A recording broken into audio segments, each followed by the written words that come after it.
Cold Mountain, I think, is going to be the, maybe the great American operatic work. First subject for an opera.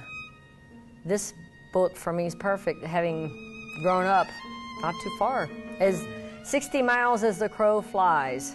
You write a book, sit at home for 8 years or something like that with these things in your head and never imagine that anybody will read the book, much less that you then 15 years later, 16 years later, whatever it is, come in and listen to these beautiful voices and this beautiful music with, with your characters and your story.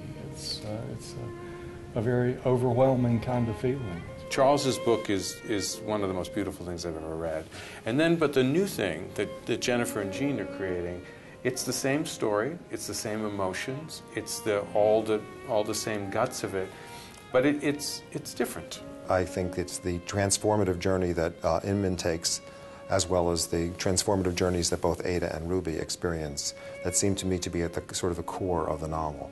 And so all of the choices that I made, and then ultimately I think we sort of made together, were to support these transformative journeys. One of the beautiful things in theater is to watch someone in real time sort of have experiences which transform their lives.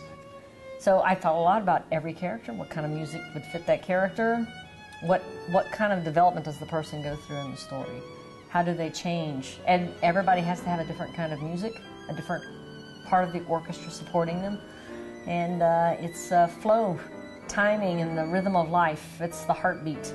The music is beautiful. It's amazingly dramatic in scope. The fact that Jennifer decided to start the entire opera without orchestra, without overture, with just a solo voice coming out from the villain singing about something beautiful, and then do something heinous. I don't want to give it all away, but what is just starts the mood correctly. You know exactly what you're in for. I'm looking forward to this. This is going to be fun. I love playing the bad guy.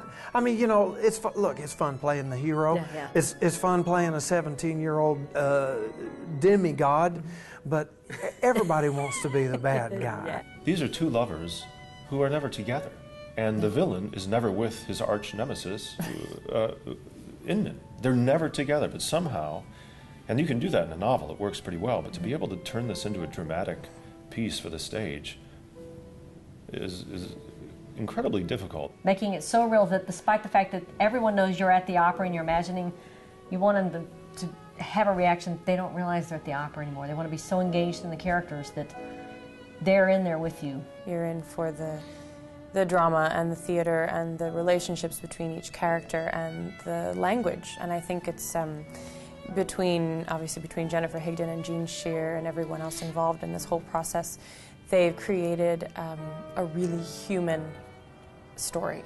The greatest moments for me are getting to sing new music. I've got to be in a few new operas over the course of the years, and I love stepping into a guy for the first time and stepping into that voice for the first time.